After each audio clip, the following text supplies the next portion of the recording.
So my favorite teacher when I was in high school was a man named Mr. Briggs. And Rem Briggs was my English teacher in 11th grade and 12th grade.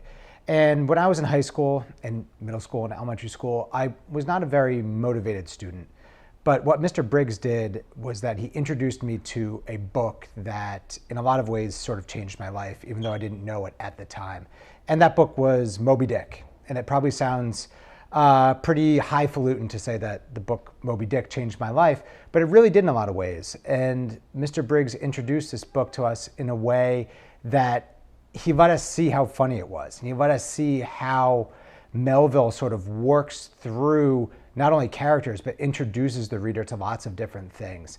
And when I was writing my first book, I looked to Moby Dick actually in a way to sort of take one full story and to sort of be able to hang all these other ideas off it. So there's chapters in Moby Dick about rope and whaling and all these things that, some readers might not find interesting. But for me, it sort of introduced this way of telling a story that allows the reader to learn so much more than just the characters.